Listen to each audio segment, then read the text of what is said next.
السلام علیکم ناظرین حضرات، چینل کو ابھی سبسکرائب نہیں کیا ہے تو چینل کو سبسکرائب کر لیجئے، ساتھ میں بیل آئیکن ضرور دبا دیجئے تاکہ آنے والی ویڈیو کی نوٹیفیکیشن آپ کو ملتی رہے۔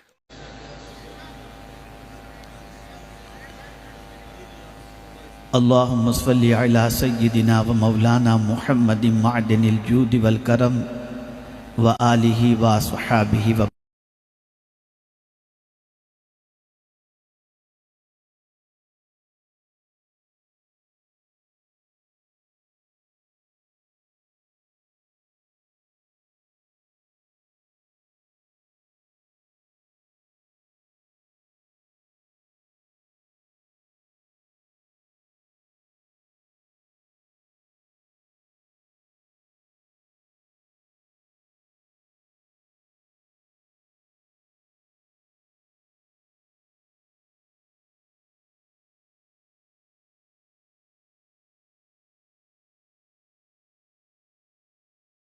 شیطان کا کام یہ ہے کہ جب کوئی اچھی بات لوگوں تک پہنچائی جائے تو وہ ڈسٹرب کرتا ہے تاکہ اچھی بات پہنچ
بڑی ڈگریاں حاصل کرو اچھے انسان بن جاؤ گے، لیکن آپ میں سے ایک بڑی تعداد کالج اور یونیورسٹی میں پڑھنے والوں کی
چھوڑ دیجئے، آپ بڑا احسان ہوگا جو کھڑے کھڑے رہنے دیجئے، جو بیٹھے بیٹھے رہنے دیجئے۔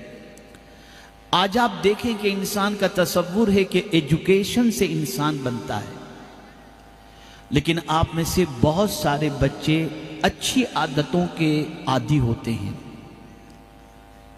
ماں باپ کے ساتھ رہتے ہیں، اسکول پڑھتے ہیں، مدرسے میں جاتے ہیں، وہ اچھے ہوتے ہیں، لیکن جیسے ہی کالج کے اندر قدم رکھتے ہیں تو تعلیم کے ساتھ ساتھ کچھ ایسی عادتیں ان کے اندر آ جاتی ہیں کہ کوئی شراب کا عادی بن جاتا ہے، کوئی سگریٹ کا عادی بن جاتا ہے، کوئی ڈرگز کا عادی بن جاتا ہے، سب نہیں بنتے، اور کوئی زنا کا عادی بن جاتا ہے، کوئی بدنگاہی کا عادی بن جاتا ہے، کوئی آوارگی کا عادی بن جاتا ہے، کوئی گرل فرینڈ بنا کر کے پارکوں میں گھومنے کا عادی بن جاتا ہے۔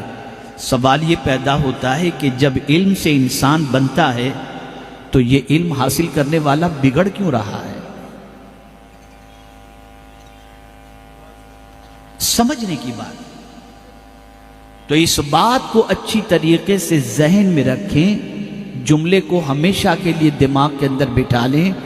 آج ایجوکیشن کے لیے آن لائن ایجوکیشن مل رہا ہے، بہت سارے کورسز انسان ایجوکیشن کا جو ہے ایجوکیشن کے وہ آن لائن کر رہا ہے، اور اتنا علم اب لوگوں تک پہنچ رہا ہے کہ جو کہیں جا کر نہیں پڑھ سکتے تھے وہ گھر بیٹھے بہت کچھ پڑھ رہے ہیں۔ تو انسان یہ کہنے پر مجبور ہے کہ تعلیم اتنی پھیل رہی ہے، ایجوکیشن اتنا پھیل رہا ہے، تو اچھے انسان بھی تو نظر آنا چاہیے۔ بس اس کو ذہن میں رکھو، پوری تقریر یاد رہے یا نہ رہے، یہ جملہ ذہن کے اندر محفوظ رکھنا۔ انفارمیشن سے توجہ چاہوں گا، انفارمیشن سے، ایجوکیشن سے، تعلیم سے دماغ سنورتا ہے، تعلیم سے اور اچھی صحبت سے دل سنورا کرتا ہے۔ تعلیم بڑھ رہی ہے، اچھی صحبت نہیں مل رہی، تعلیم بڑھ رہی ہے، اچھے دوست نہیں مل رہے، تعلیم مل رہی ہے، اچھے ماحول نہیں مل رہے، تعلیم مل رہی ہے، اچھی سنگت نہیں مل رہی۔ اب آپ اگر دیکھیں تو آپ کو پتہ چلے گا مصطفیٰ جان رحمت صلی اللہ علیہ وسلم نے ایسا سنوارا صحابہ کو کہ ان لوگوں کی زندگی میں بڑے بڑے ایجوکیشن ان کے ساتھ لگے ہوئے ہیں۔ حضرت عبداللہ ابن عباس سید المفسرین ہیں، حضرت عبداللہ ابن عباس رضی اللہ تعالیٰ عنہ کا کیا کہنا، حضرت عبداللہ ابن مسعود کا کیا کہنا، حضرت سالم کا کیا کہنا، یہ سب علم کے اپنی جگہ پر پہاڑ ہیں، لیکن ان ساری چیزوں کے باوجود ان کے ساتھ جو لقب ہے، اس لقب کی بنیاد پر دنیا کا کوئی انسان چاہے وہ کتنا ہی بڑا عابد و زاہد و عالم ہو جائے، اگر اس نے حضور کی صحبت نہیں پائی ظاہری حیات کے ساتھ، تو ان کا وہ مقام نہیں ہو سکتا جو مصطفیٰ پیارے کے صحابی کا مقام ہے۔ ان کو لقب ملا صحابی کا، صحبت۔ پتہ چلا صحبت بہت عظیم دولت کا نام ہے۔ انسان اچھی صحبت سے سنورا کرتا ہے، انسان اچھی صحبت سے اچھا بن جایا کرتا ہے، انسان اچھی سنگت سے اچھا بن جایا کرتا ہے۔ اسی لیے قرآن نے پہلے دو چیزوں کا تذکرہ کیا، ایمان اور تقوی۔ یا ایھا الذین آمنوا اتقوا اللہ، اے ایمان والو اللہ سے ڈرو۔ اب ان دونوں صفتوں کو اگر ہم دیکھیں، ایمان اور تقوی کی صفت اگر کسی انسان کے اندر آ جائے تو یہ دونوں صفتیں وہ ہیں کہ اس کی وجہ سے اس بندے کو اللہ اپنی دوستی کا تاج عطا کر دیتا ہے، یعنی ولایت۔ ولی کی تعریف قرآن نے بیان کی، الذین آمنوا وکانوا یتقون، جو مومن ہو اور متقی ہو وہ اللہ کا ولی ہے۔ لیکن آپ قربان جائیے اللہ کی عظمت پر اور اس کی کتاب کی عظمت پر کہ اگر کوئی ولی بھی بن چکا، ایمان اور تقوی کی دولت بھی اسے نصیب ہو گئی، تب بھی اسے قرآن کہتا ہے وَكُونُوا مَعَ الصَّادِقِينَ، سچوں کے ساتھ ہو جاؤ۔ پتہ چلا ولی کو بھی صحبت کی ضرورت ہے۔ میرے پیارے آقا صلی اللہ تعالی علیہ وسلم کے پیارے دیوانوں، نبی کی صحبت اختیار کر کے انسان اونچے مقام پر پہنچ جاتا ہے، لیکن نبی کو بھی فرمایا گیا کہ ایسوں کے ساتھ بیٹھو تاکہ تمہارے بیٹھنے کو دیکھ کر تمہاری امت بھی تمہاری سنت پر عمل کرے۔ حضور سے فرمایا گیا وَاصْبِرْ نَفْسَكَ مَعَ الَّذِينَ يَدْعُونَ رَبَّهُمْ بِالْغَدَاةِ وَالْعَشِيِّ، میرے محبوب اپنے آپ کو ان لوگوں کے ساتھ رو کے رکھو جو صبح و شام اللہ کو یاد کرتے ہیں۔ یاد رکھیں اور اچھی طریقے سے یاد رکھیں، کہاں بیٹھنا،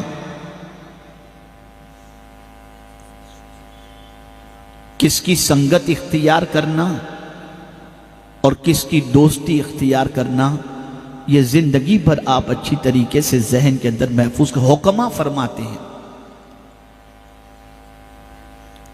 علماء اور حکما نے بڑی پیاری بات فرمائی، ارشاد فرماتے ہیں کہ انسان کی فطرت کے اندر چوری ہے، وہ چور ہے۔ انسان کی فطرت میں چوری کرنا ہے۔ اب آپ سوچیں گے چوری کرنے سے کیا مراد؟ تو وہ جیب کاٹنے والی چوری نہیں، ہاتھ کاٹنے اور ڈاکہ ڈالنے والی پوزیشن نہیں۔ چوری کا مطلب یہ ہے کہ انسان کسی کی عادتوں کو چرایا کرتا ہے، کسی کے انداز کو چرایا کرتا ہے، یہ انسان کی فطرت میں رکھا گیا ہے۔ علماء اور حکما فرماتے ہیں انسان میں یہ فطرت ہے، اسی لیے فرمایا گیا کہ تم اچھوں کے ساتھ بیٹھو تاکہ اچھوں کی عادتیں چوری کر سکو، اور جب ان کی عادتیں تمہارے اندر آ گئیں تو تمہاری زندگی بدل جائے گی اور تمہارے اندر انقلاب پیدا ہوگا۔ میرے پیارے آقا صلی اللہ تعالی علیہ وسلم کے پیارے دیوانوں، ہمارا معاشرہ بگڑتا نہیں، ہمارے معاشرے کے اندر خرابیاں پیدا نہ ہوتی اگر ہمارے معاشرے کے اندر ایک جذبہ پیدا ہو جاتا کہ ہم کہاں بیٹھیں جس سے اچھے انسان بن سکیں۔ آج ہمارا مزاج یہ بن چکا ہے، مالدار کیسے بنے، کیسا آدمی ڈاکہ ڈالتا ہے، کیسا کس طریقے سے جو ہے وہ ہینگ کرتا ہے، کس طریقے سے انسان جو ہے وہ چوری کرتا ہے، کس طریقے سے انسان دوسروں کا مال کھاتا ہے، یہ سارے طریقے انسان سیکھ رہا ہے۔ میرے پیارے آقا صلی اللہ تعالی علیہ وسلم کے پیارے دیوانوں، انسان دیکھتا ہے فلاں نے شادی میں کتنا خرچ کیا، کتنا ڈیکوریشن کیا، میں بھی اسی طریقے سے کروں، اس کے لیے چاہے کسی طریقے سے بھی پیسہ حاصل کیا جائے۔ نتیجہ یہ ہوا، جملہ ذہن کے اندر محفوظ کر لو، اتنا عظیم جملہ میں آپ کی سماعتوں کے حوالے کر رہا ہوں، وہ انسان جو ترقی کی منزلوں کو طے کرے لیکن انسانیت سے گر جائے تو وہ ترقی نہیں ہوا کرتی۔ اگر انسان ہے لیکن اس کی زندگی میں انسانیت نہیں ہے تو وہ انسان ہزار ترقی کر لے، وہ انسان نہیں کہلا سکتا۔ اب آپ دیکھیں میرے پیارے آقا صلی اللہ علیہ وسلم کے پیارے دیوانوں، مسلمان ہی تھے جن کی صحبت میں بیٹھنے کے بعد انسانوں کے اندر حیا آ جاتی تھی، مسلمان ہی تھے جن کی صحبت میں بیٹھنے کے بعد آنکھوں کی حفاظت کا جذبہ پیدا ہوتا تھا، مسلمان ہی تھے جن کے ساتھ کاروبار کرنے کے بعد انسان کو دیانت داری کا جذبہ مل جایا کرتا، مسلمان ہی تھے جن کے پڑوس میں رہنے کے بعد انسان کو جینے کا سلیقہ آ جایا کرتا تھا، مسلمان ہی تھے جن کے قریب اور دوستی کرنے کے بعد انسان وفادار بن جایا کرتا تھا۔ لیکن آج اگر ہم دیکھیں تو انسان مسلمانوں سے دوستی کرنا پسند نہیں کرتا، تجارت کی میں کیا میدان ہو، پڑوس میں رہنے کا میدان ہو، اس کے ساتھ کہیں لین دین کا معاملہ ہو تو انسان ڈرتا ہوا نظر آتا ہے، کہیں تو پروپیگنڈا ہے اور کہیں تو آپ دیکھیں گے حقیقت ہے۔ اگر مسلمان کی دوستی ہو گئی تو اس کے اندر گٹکے کی عادت آ جائے گی، ماں بہن کی گالی گلوچ کی عادت آ جائے گی، ایک دوسرے کی غیبت کی عادت آ جائے گی، ٹائم ضائع کرنے کی عادت آ جائے گی، وقت کو برباد کرنے کی عادت آ جائے گی۔ کیا یہ مسلمان کی صحبت ہے؟ کیا یہ مسلمان کا معاملہ ہے؟ آؤ میں آپ کو بتاؤں، آقا کریم صلی اللہ علیہ وسلم سے حضرت ابو جحیفہ رضی اللہ تعالیٰ عنہ نے پوچھا، یا رسول اللہ صلی اللہ علیہ وسلم، ہم کس کی سنگت اختیار کریں، کس کی دوستی اختیار کریں؟ پیغمبر رحمت صلی اللہ علیہ وسلم نے فرمایا، اس کی دوستی اختیار کرو کہ جب تم خدا کو یاد کرو تو وہ تمہاری مدد کرے، اور جب تم خدا کو بھول جاؤ تو وہ تمہیں یاد دلائے۔ ایسوں کی دوستی کرو۔ آج کس سے دوستی کی جاتی ہے؟ جو پکچر دکھائے، جو شراب پلائے، جو جوا کھلائے، جو گٹکھا کھلائے، جو ڈرگس پلائے، جو آوارگی کے دروازے پر لے کر کے جائے، ہم اس کی دوستی اختیار کرتے ہیں۔ لیکن آپ خواجہ صاحب کی زندگی کا جائزہ لیں اور خواجہ صاحب کی عادات کریمہ کا جائزہ لیں تو آپ کو پتہ چلے گا خواجہ اتنے بڑے کیسے بن گئے۔ وہ تو پنچکی لے کر بیٹھے تھے، باغ میں تشریف فرما تھے۔ اللہ اکبر، انسان بنتا کیسے ہے؟ میرا یہ جملہ ذہن میں رکھیے گا، دو چیزوں سے انسان بنتا ہے، یا تو کسی کی دعا لگ جائے یا کسی کی نظر لگ جائے۔ جب یہ دو چیزیں لگ جاتی ہیں تو ایک اچھا انسان بن جایا کرتا ہے۔ اللہ اکبر! آپ دیکھیں خواجہ صاحب کی زندگی میں یہ دونوں پہلو آپ کو نظر آئیں گے۔ اللہ اکبر! ایک باغ کے اندر مجذوب آتے ہیں، اس باغ کے اندر آئے ہوئے ان کے مجذوب آئے ہوئے اس مہمان کو خواجہ صاحب نے کچھ پیش کر دیا، انگور پیش کر دیا۔ اللہ والوں کی ہمیشہ یہ عادت رہی ہے، اسے بھی ذہن میں رکھنا، کہ وہ صرف خدمت کرنے والوں کی خدمت سے فائدہ ہی نہیں اٹھاتے، بلکہ خدمت کرنے والے کو نوازتے بھی ہیں، ایسا نوازتے ہیں کہ دنیا اور آخرت دونوں سنور جایا کرتی ہے۔ خواجہ صاحب نے ایک مجذوب کی خدمت میں انگور کا خوشہ پیش کر دیا، انہوں نے اللہ اکبر دعا بھی عطا فرمائی اور کھلی چبا کر پیش بھی فرما دی۔ اور پہلا کام کیا ہوا دیکھیے، غور سے سنیے گا۔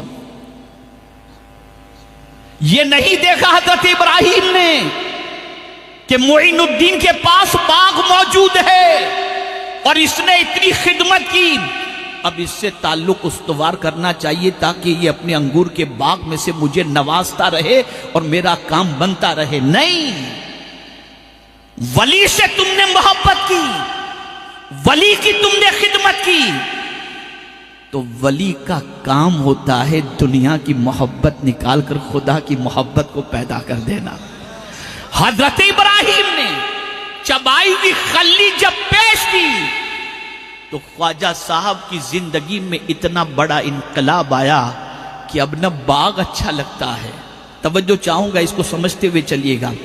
اب ان کا باغ انہیں اچھا نہیں لگتا، ان کا باغ انہیں اچھا نہیں لگ رہا، اب یہ کاروبار اچھا نہیں لگ رہا، اب دل کے اندر معبود کی محبت پیدا ہو گئی، رسول اعظم صلی اللہ علیہ وسلم کی محبت پیدا ہو گئی، تھی پہلے ہی لیکن آگ زیادہ لگ گئی، اس میں کافی اضافہ ہو گیا۔ اب آپ دیکھیں، پہلے باغ سے محبت تھی، توجہ چاہوں گا، پہلے اس باغ سے محبت تھی جس کے اندر انگور کے درخت موجود تھے، لیکن حضرت ابراہیم علیہ الرحمت والرضوان نے چبائی ہوئی خلی جب پیش کر دی تب بھی باغ کی محبت ہے، لیکن کون سی باغ کی محبت؟ تو خواجہ صاحب سے کسی نے بعد میں پوچھا کہ خواجہ صاحب یہ بتائیں کہ آپ کا باغ کون سا ہے؟ توجہ چاہوں گا، خواجہ صاحب سے پوچھا آپ کا باغ کون سا ہے؟ اب سنیے، پہلے انگور کا باغ تھا، اب کس باغ سے محبت پیدا ہوئی؟ تو خواجہ صاحب فرماتے میرا باغ تو قرآن ہے، میرا باغ تو قرآن ہے، اور اس باغ کی بہار ہے محمد عربی صلی اللہ علیہ وسلم۔ اب میں آپ کو بتاؤں، باغ میں آدمی جاتا کیوں ہے؟ دل بہلانے کے لیے۔ باغ میں آدمی جاتا کیوں ہے؟ فریش ہونے کے لیے۔ باغ میں آدمی جاتا کیوں ہے؟ ٹینشن کم کرنے کے لیے۔ باغ میں آدمی جاتا کیوں ہے؟ اپنی طبیعت کے اندر فریش پن پیدا ہو جائے، اس کے لیے، راحت کے لیے جاتا ہے۔ پہلے انگور کے باغ سے دلچسپی تھی، لیکن ایسا نواز دیا گیا کہ اب صرف ایسی چیز ہی میں نصیب نہیں ہوئی، اور ایسی چیز ہی کو خواجہ صاحب نے باغ نہیں بنایا جس سے دنیا سنور جائے، بلکہ خواجہ صاحب نے قرآن کو اپنا باغ بنا کر کے بتا دیا کہ دنیا کا ٹینشن ہو تب بھی قرآن سے حل ہو جائے گا، اور آخرت کا بھی ٹینشن ہو تو قرآن سے حل ہو جائے گا۔ یہ وہ باغ ہے قرآن کہ اب میں اس کی سیر کیا کرتا ہوں۔ اس لیے اجمیر شریف آپ جائیں گے نا، خواجہ کا مکان آپ کو نہیں ملے گا، لیکن ہاتھ کا لکھا ہوا قرآن ضرور ملے گا۔ تو ایک چیز اور سمجھ میں آئی، اللہ والوں کی خدمت سے بہت کچھ ملا کرتا ہے۔ خواجہ صاحب نے پہلے خدمت کی، اب جب وہ مقام نصیب ہو گیا، محبت الہی اور محبت رسول کے جذبے سے سرشار ہو گئے، تب بھی خواجہ صاحب اپنے آپ کو کامل سمجھ کر بیٹھ نہیں گئے، شیخ کی تلاش میں نکلے، اور جب شیخ مل گئے خواجہ عثمان ہرونی علیہ الرحمہ تو جانتے ہیں 1 سال نہیں 2 سال نہیں 20 سال حضرت عثمان ہرونی علیہ رحمت والرضوان کی خدمت کی انہوں نے اور صحبت اختیار کی. اس بات کو اچھی طریقے سے ذہن میں رکھیں. خواجہ صاحب کا قول آج ایک میں نے پڑھا میرے رونگٹے کھڑے ہو گئے. خواجہ صاحب فرماتے ہیں بدبختی کے لیے اتنا ہی کافی ہے، بدبختی کے لیے اتنا ہی کافی ہے کہ خود گنہگار ہو کر اپنے آپ کو اللہ کا مقبول بندہ سمجھ بیٹھے.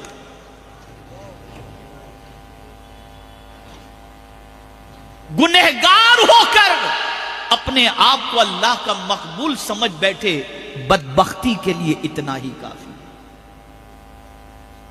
میرے پیارے آقا صلی اللہ تعالی علیہ وسلم کے پیارے دیوانوں، اس بات کو اچھی طریقے سے ذہن میں رکھیں.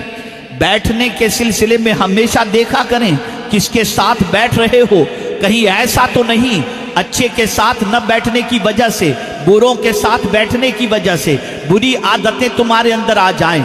جتنے بھی بگڑتے ہیں ان کے بگڑنے کی سب سے بڑی وجہ یہ ہوتی ہے کہ وہ ایسوں کی سنگت میں بیٹھ جاتے ہیں جن کی وجہ سے ان کی عادتیں ان کے اندر آ جاتی ہیں. آپ ذرا دیکھو، اللہ والوں کی صحبت اختیار کرو گے تو اچھی عادتیں آ جائیں گی. قرآن پڑھنے کا جذبہ پیدا ہوگا، رسول اعظم کی محبت پیدا ہوگی، علم حاصل کرنے کا جذبہ پیدا ہوگا، عمل بالاخلاص کا جذبہ پیدا ہوگا. اب آئیے ایک حدیث مبارکہ رسول اعظم صلی اللہ علیہ وسلم کی آپ کی سماعتوں کے حوالے کروں تاکہ آپ محسوس کر سکیں کہ بیٹھنا کہاں چاہیے.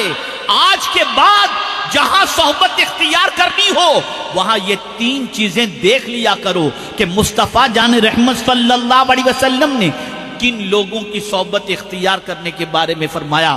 حضرت حسن رضی اللہ تعالیٰ عنہ فرماتے ہیں آقا کریم صلی اللہ علیہ وسلم نے فرمایا بڑوں کے پاس بیٹھا کرو. توجہ چاہوں گا، کن کے پاس بیٹھا کرو؟ بڑوں کے پاس. چھوکروں کی سنگت سے کچھ ملنے والا نہیں. اور میں اگر اس میں تھوڑا سا تھوڑی سی تشریح کرتے ہوئے، بڑوں کے ساتھ بیٹھو گے تو بڑے بن جاؤ گے. بڑوں کے ساتھ بیٹھو. ایک بات تو یہ فرمائی گئی. دوسری بات فرمائی گئی علماء سے علم حاصل کیا کرو، ان سے پوچھا کرو. بڑوں کے پاس بیٹھو، علماء سے پوچھا کرو. اور تیسری بات جو کہی گئی وہ یہ ہے کہ حکماء کی باتیں سنا کرو. حکماء کی باتیں سنا کرو. اسی لیے ہم اور بلبل باغ مدینہ ترکی گئے ہوئے تھے. آپ کو حیرت ہوگی جب مولانا روم رحمت اللہ تعالی علیہ کے یہاں ہم پہنچے تو ہم کو صرف وہاں پر مسلمان نظر نہیں آئے. کئی مذاہب کے ماننے والے، میں سمجھتا ہوں جتنے ادب کے ساتھ مولانا روم علیہ رحمہ کی بارگاہ کے اندر مسلمان بیٹھے ہوئے نظر نہیں آئے، اس سے زیادہ تو ہمیں عیسائی وہاں پر ادب کے ساتھ گردن جھکائے بیٹھے ہوئے نظر آئے. میں حیران ہوں، یا اللہ یہ کیا بات ہے کہ جن کا مولانا روم کے مذہب سے کوئی تعلق نہیں وہ یہاں آ کر اس طریقے سے بیٹھے ہوئے ہیں. تو جواب ملے گا مولانا روم کی حکمت بھری باتوں نے ان کی زندگی بدل دی ہے. زندگی بدل دی ہے. آج گانے سننے والوں، ڈائلاگ یاد رکھنے والوں، تمہاری زندگی کبھی نہیں سنور سکتی. اللہ والوں کی باتیں پڑھو، حکماء کی باتیں پڑھو، بڑوں کی صحبت اختیار کرو، علماء سے مسائل پوچھا کرو تاکہ تمہارے اندر خوبیاں پیدا ہو سکیں، تمہارے اندر انقلاب پیدا ہو سکے.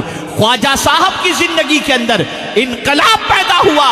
حضرت خواجہ عثمان ہرونی علیہ الرحمہ کے کئی مریدین ہوں گے لیکن خواجہ صاحب کا جو مقام ہے اللہ اکبر وہ بہت عرف و اعلیٰ مقام ہے. وجہ کیا ہے؟ 20 سال لگائے صحبت کے اندر، مقام و مرتبے کی بلندی پر فائز ہونے کے بعد، اور معمولی مقام نہیں، اتنے بڑے مقام تک اللہ نے انہیں پہنچا دیا ان کے شیخ کی وجہ سے کہ بارگاہ رسول صلی اللہ علیہ وسلم میں جب حضرت خواجہ غریب نواز سلام پیش کرتے ہیں تو مصطفیٰ جان رحمت صلی اللہ علیہ وسلم کا مدار اقدس سے جواب آتا ہے وعلیک السلام یا سلطان الہند۔ پھر بھی اپنے آپ کو کمپلیٹ نہیں سمجھا، پھر بھی اپنے آپ کو مکمل نہیں سمجھا۔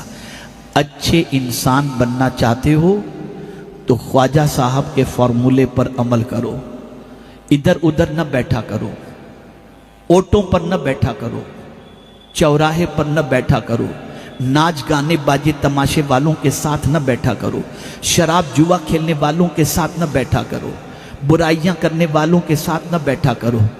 ایسوں کے پاس بیٹھو جن کے پاس بیٹھنے کے بعد اللہ کی محبت دل میں پیدا ہو جائے، مصطفیٰ جان رحمت صلی اللہ علیہ وسلم کی محبت پیدا ہو جائے، آخرت کے لیے کچھ تیاری کرنے کا جذبہ پیدا ہو جائے۔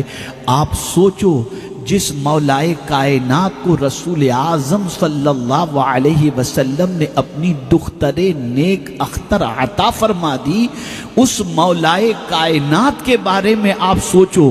یہ صحبت پائی تھی مدینے کے تاجدار صلی اللہ علیہ وسلم کی۔ ایک صحابی فرماتے ہیں کہ اتنے اونچے مقام کے باوجود میں نے محراب کے اندر حضرت مولائے کائنات کو اس طرح سے بلکتے ہوئے اور روتے ہوئے دیکھا جیسے کسی کو کوئی سانپ ڈنک مارے اور آدمی روتا ہے اور بلکتا ہے۔ اس طرح سے مولائے کائنات کو روتے ہوئے دیکھا، اور پھر روتے ہوئے اپنی داڑھی کے بال کو پکڑ کے عرض کرتے تھے مولا سفر بڑا لمبا ہے لیکن زیادہ سفر میرے پاس کچھ بھی نہیں، سفر بہت لمبا ہے لیکن زیادہ سفر میرے پاس کچھ بھی نہیں۔ جو مشکل کشا ہیں اور پروردگار جل جلالہ کے پیارے حبیب صلی اللہ علیہ وسلم نے جنہیں جنت کی بشارت عطا فرمائی، وہ مولائے کائنات خود اپنے لیے آخرت کے سلسلے میں فکر مند ہوتے ہوئے یہ بتا رہے ہیں کہ میرے پاس زیادہ سفر کچھ نہیں۔ میں آپ سے اور اپنے سے پوچھ رہا ہوں کیا ہے ہمارے پاس آخرت کے لیے، کیا ہے؟ اور تھوڑا سا ذہن پہ زور دو اور تھوڑا غور کرو۔ ہماری صحبت میں بیٹھ کر ہمارا بچہ بھی نہیں سدھر پاتا، ہم ایسے نکمے۔ ہماری صحبت میں بیٹھ کر ہمارا بچہ بھی نہیں سدھر پاتا۔ اور یہ بات ہمیشہ یاد رکھیں، انسان کی عادتیں منتقل ہوتی ہیں۔ توجہ چاہوں گا، انسان کی عادتیں منتقل ہوتی ہیں، ایک کی عادت دوسرے۔ ہمیشہ اس بات کو ذہن میں رکھو ہمیشہ کہ ہمارے اندر سے کون سی عادت سامنے والے تک منتقل ہو رہی ہے۔ جو عادت منتقل ہوگی انہی عادتوں کا وہ پابند ہوگا۔ اگر اچھی عادتیں منتقل ہوئیں تو جب تک وہ اچھائی کرتا رہے گا ثواب ہم کو ملتا رہے گا، اور بری عادتیں منتقل ہوئیں تو وہ بری عادتوں پر جب تک عمل کرتا رہے گا ہماری زندگی میں اس کا جو ہے وہ گناہ لکھا جاتا رہے گا۔ ہم مسلمان ہیں، اپنے آپ کو مسلمان کہتے ہیں۔ میرے بھائیوں، آج میرا یہ پیغام لے کر کے جاؤ، ایسے بن جاؤ، ایسے بن جاؤ، ایسے بن جاؤ کہ تمہاری صحبت میں بیٹھنے والے کا تعلق اللہ سے بھی مضبوط ہو جائے، اللہ کے رسول صلی اللہ علیہ وسلم سے بھی مضبوط ہو جائے، گناہ سے رشتہ ٹوٹ جائے۔ اور بیٹھنے سے پہلے، سنگت اختیار کرنے سے پہلے حضور کی یہ حدیث بھی پیش نظر رکھو کہ آقا کریم صلی اللہ علیہ وسلم فرماتے ہیں لا تصاحب الا مؤمنا، دوستی نہ کرو، صحبت اختیار نہ کرو مگر کامل مومن کی، اس لیے کہ کامل مومن کی صحبت اختیار کرو گے تو تمہارا ایمان بھی پختہ ہوگا اور تمہاری آخرت بھی سمر جائے گی، اور جب تم کامل مومن کی صحبت اختیار کر کے کامل مومن بن جاؤ گے تو دنیا کی کوئی طاقت تمہیں ذلیل نہیں کر سکتی. اللہ یہاں بھی عزت عطا کرے گا اور آخرت میں بھی عزت عطا فرمائے گا. بس اچھے بن جاؤ، اچھے بن جاؤ. آج یہ پیغام لے کر کے اٹھو. خواجہ صاحب صحبت کے ذریعے عظیم بنے.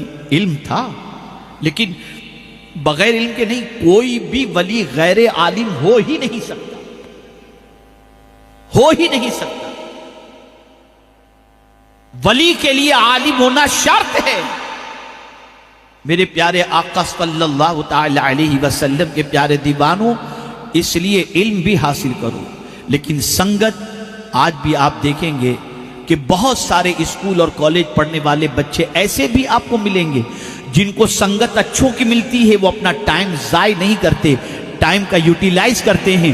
اچھے پڑھے لکھے لڑکوں کی سنگت میں بیٹھنے کے بعد وہ آوارہ گردی نہیں کرتے، کمپٹیشن میں اس سے آگے نکلنے کا جذبہ رکھتے ہیں. اس کے ساتھ بیٹھ کے ڈسکشن کرتے ہیں، اس کے ساتھ بیٹھ کر کے مذاکرہ کرتے ہیں. ہم بھی جب درسگاہ کے اندر پڑھتے تھے تو اپنے سے اچھوں کے پاس بیٹھتے تھے، ان سے اپنی کتابوں کا حل کرواتے تھے. علماء کی ایک بڑی جماعت یہاں موجود ہے.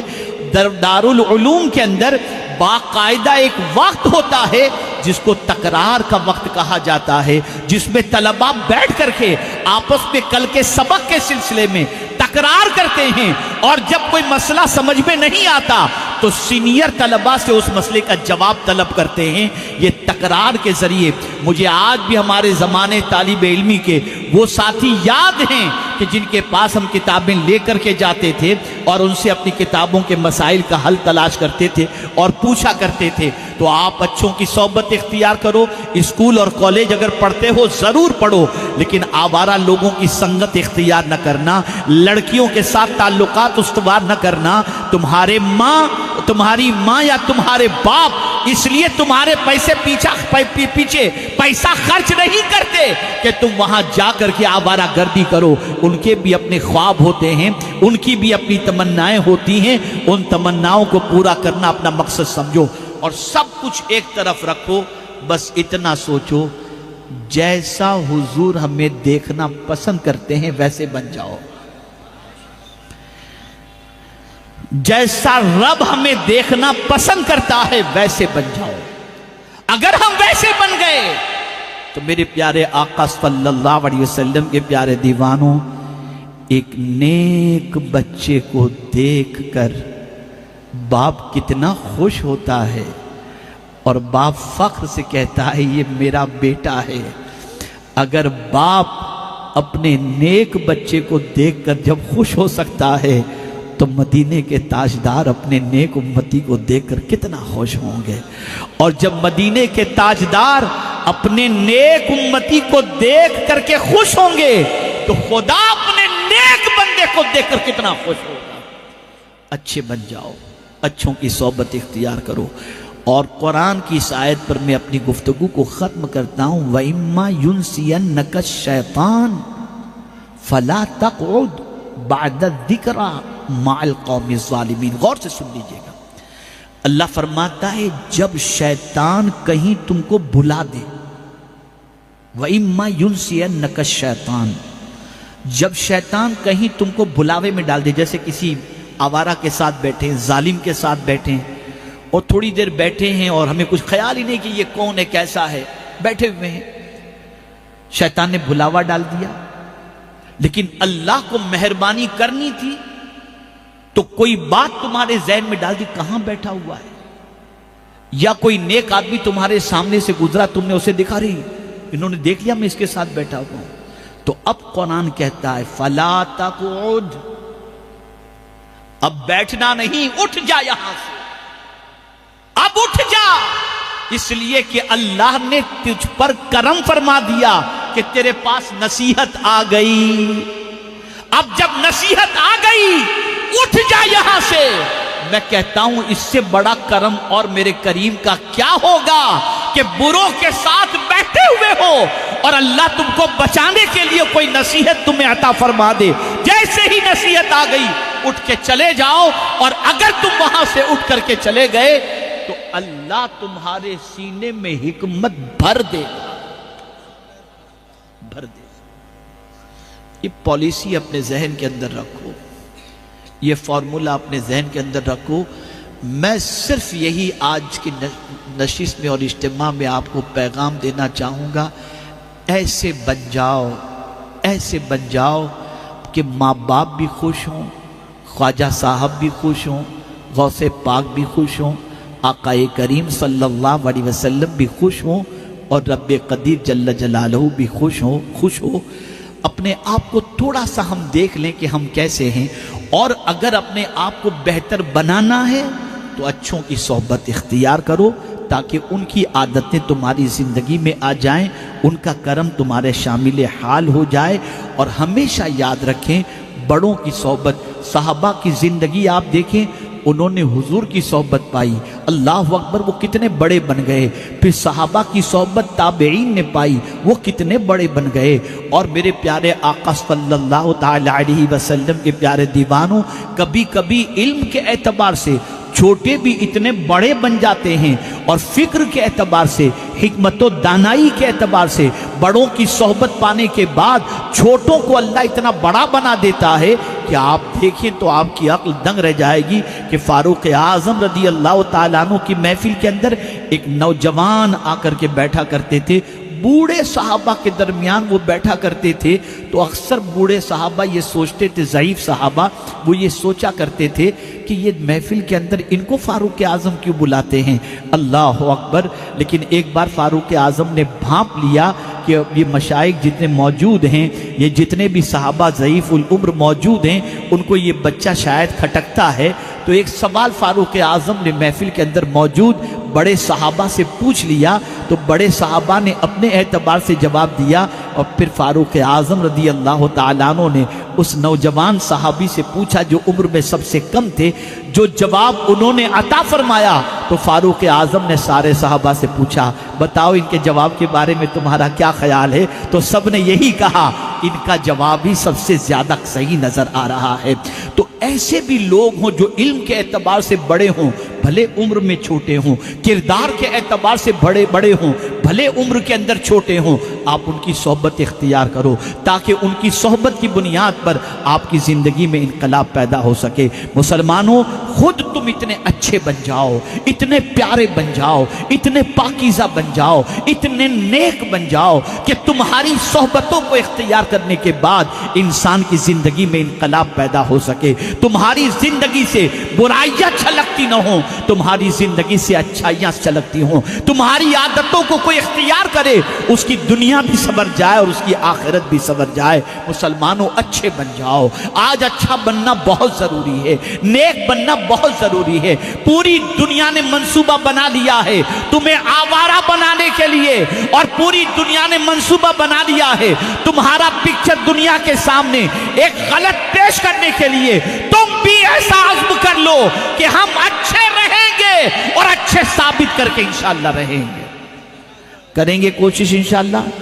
اسی گفتگو پر میں اپنا خطاب جو ٹوٹا پھوٹا میں نے کیا میں مکمل کرتا ہوں, اس امید پر کہ انشاءاللہ العظیم میری بات کو آپ دل کے نہا خانے میں جگہ دیں گے, اور جو کچھ عرض میں نے کیا اس کو انشاءاللہ العظیم عملی جامہ پہنانے کی کوشش کریں گے انشاءاللہ العظیم. بس اچھوں کی صحبت اختیار کرو, اچھوں کی صحبت میں بیٹھا کرو. اور ہاں, یہ بھی بتا دوں, حضور صلی اللہ علیہ وسلم نے فرمایا, لا تصاحب الا مؤمنا. یہاں یہ بات آپ ذہن میں رکھیں کہ صرف داڑھی, ٹوپی, امامہ, یہ سب چیزیں نہیں دیکھنی, پہلے عقیدہ دیکھو کہ ہے تو مصطفیٰ کا دیوانہ, ہے تو عاشق مصطفیٰ صلی اللہ علیہ وسلم. اس کو پہلے دیکھنا, یہ بہت بنیادی چیز ہے. اس لیے کہ قیامت میں وہ لوگ جو گستاخ رسول کی صحبت اختیار کیے ہوئے ہوں گے, وہ قیامت میں اپنی انگلیوں کو کاٹتے ہوئے کہیں گے کہ ہم نے کس کی صحبت اختیار کی. یہ قرآن شریف میں موجود ہے. خبردار, صرف یہ مت دیکھنا کہ ظاہری عمل اچھا ہے, یہ بھی دیکھنا کہ دل مدینے کے تاجدار کا عشق کا نور مدینے کے تاجدار صلی اللہ علیہ وسلم کا اس کے سینے میں موجود ہے یا نہیں۔ خود اچھے بنو، خود عاشق رسول صلی اللہ علیہ وسلم بنو، نیک بنو، علم خوب حاصل کرو، ساتھ میں عمل بھی کرو اور ساتھ میں اچھائیوں کو اختیار کرنے کی کوشش کرو۔ آج اگر آپ میں سے کچھ ساتھیوں نے دیکھیے میں آپ کو بتاؤں آپ کی اور ہماری پوزیشن کیا ہے، دل کی صفائی کے بارے میں بتاؤں۔ گندگی تین طرح کی ہوتی ہے اور اس کی صفائی کے بھی 3 پروسیجر ہیں۔ سن رہے ہیں غور سے؟ ایسا درود شریف پڑھے بلند آواز سے کہ مجھے یقین ہو کہ آپ اچھی طرح سن رہے ہیں۔ اللہم صلی علی سیدنا و مولانا محمد معدن الجود والکرم والی وصحابی وبارک وسلم۔ صفائی 3 طریقے کی، جیسی گندگی ویسی صفائی۔ دیکھیے آئینہ جو ہوتا ہے نا، آئینہ وہ بھی گندا ہوتا ہے، لیکن اس کی گندگی کا معاملہ کیا ہوتا ہے، اس پر گرد و غبار آ جاتا ہے۔ تو آپ دیکھیں گے جیسے مثال کے طور پر آپ باتھ روم میں گئے، گیجر آپ نے آن کر لیا تھا، نل کھولا، گرم پانی آنے لگا۔ اب گرم پانی کا باف جو ہے وہ میرر کے اوپر آ جاتا ہے، تو جس کی وجہ سے میرر دھندلا سا ہو جاتا ہے۔ اب اس میں اپنا چہرہ نظر نہیں آتا، اس کو صاف کیسے کریں گے؟ تو ایک ٹیشو سے آپ نے جیسے ہی یوں کیا پٹک سے صاف ہو گیا ہے نا، کہ اس کو صابن لگائیں گے، برش ماریں گے، ایسا کرنا پڑے گا؟ بتائیے، میں پوچھ رہا ہوں، آپ مجھے جواب دیں تو میں سمجھو میری بات سمجھ رہے ہیں۔ گرد و غبار لگا ہے، ایسے ہی کپڑا ہلکا سا آپ نے مار دیا، میرر صاف ہو گیا ہے نا؟ بھئی صحیح ہے یا غلط جواب دیں آپ؟ صحیح ہے نا؟ اب ہمیں آج اپنا حساب کرنا ہے، ہمیں اپنا حساب کرنا ہے۔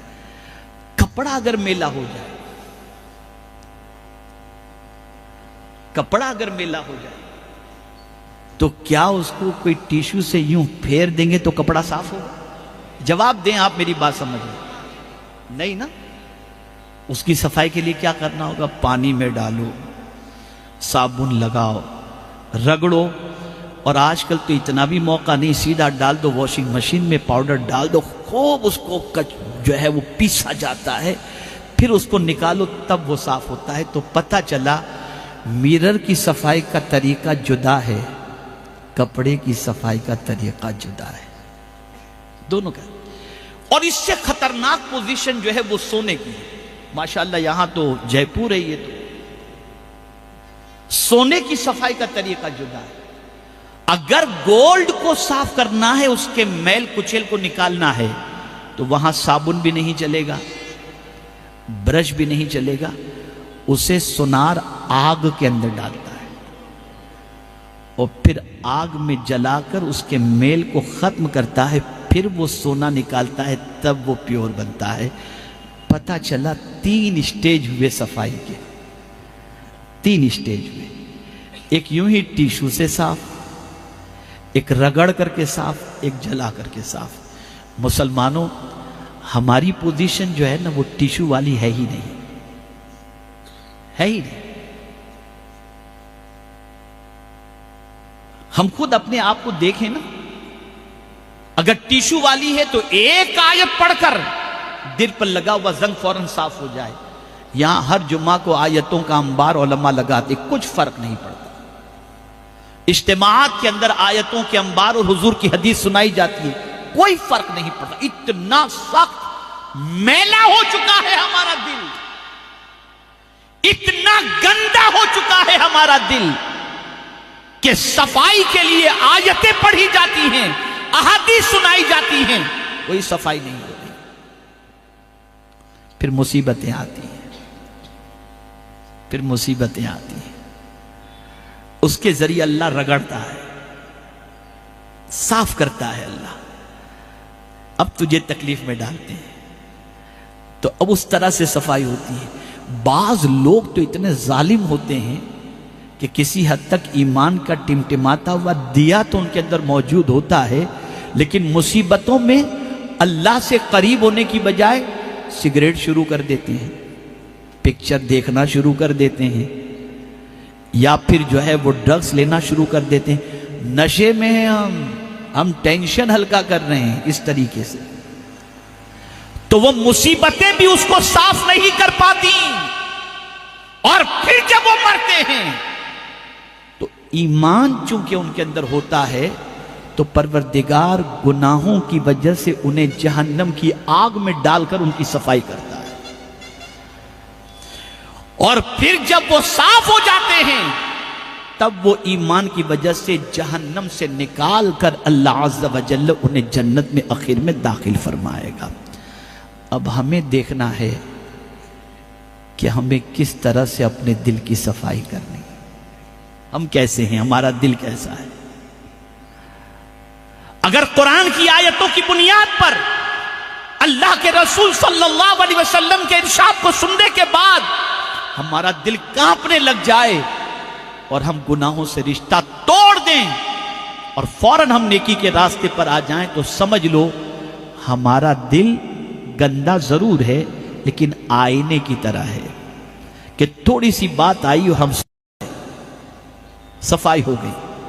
لیکن اگر اللہ عز و جل کی بارگاہ کے اندر میلے کپڑے کی طرح ہمارا دل ہے اور مصیبتیں آئیں اور ہم اللہ کو یاد کرنے کی بجائے گناہ کے دروازے پر پہنچ گئے، تو سمجھ لینا کہ ہماری پوزیشن یہ ہے کہ گندے کپڑے سے بھی خراب ہمارا دل ہے، لیکن مصیبتیں آئیں ہم نے رونا شروع کیا، اللہ سے قریب ہو گئے، اللہ کی عبادت میں لگ گئے، گناہوں سے رشتہ توڑ دیا اور مصیبت کو اللہ کی طرف سے سمجھ کر ہم اللہ عز و جل کے قرب کی دولت سے مالا مال ہونے کے لیے تیار ہو گئے، تو ہمیں سمجھ لینا چاہیے کہ ہمارا دل کپڑے کی طرح گندا ہے، اور اگر کچھ بھی بدلتے نہیں اور ایسے ہی اس دنیا سے چلے گئے لیکن خاتمہ ایمان پر ہوا، تو پھر ڈر ہے کہ اللہ جہنم کی آگ میں ڈال کر وہاں سے پاک کر کے پھر ہمیں جنت میں داخل فرمائے گا۔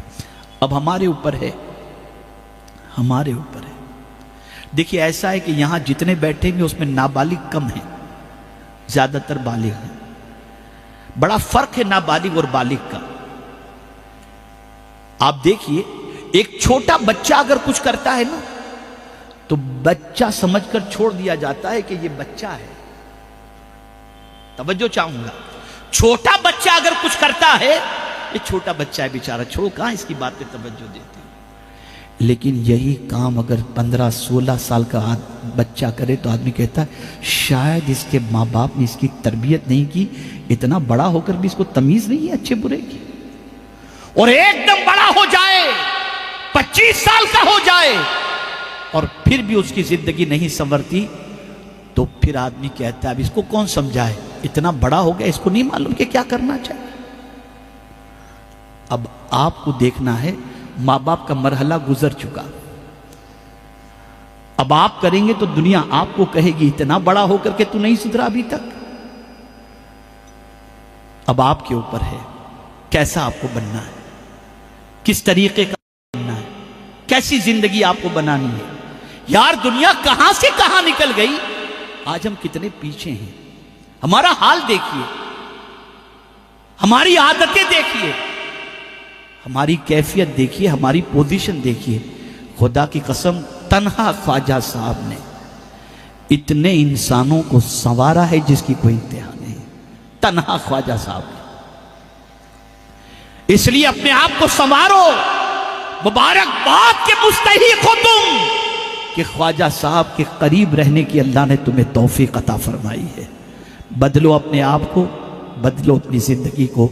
اللہ رب العزت جل جلالہ آقا کریم صلی اللہ علیہ وسلم کے صدق و طفیل ہم سب کو اچھوں کی صحبت اختیار کرنے کی توفیق نصیب فرمائے اور ہمیں اچھا بننے کی توفیق نصیب فرمائے۔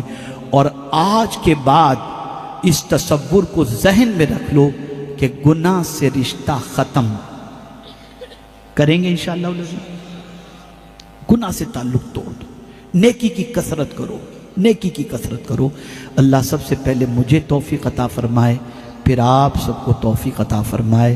اللہ اچھوں کی صحبت اختیار کرنے کی توفیق نصیب فرمائے۔ وما علینا الا البلاغ المبین۔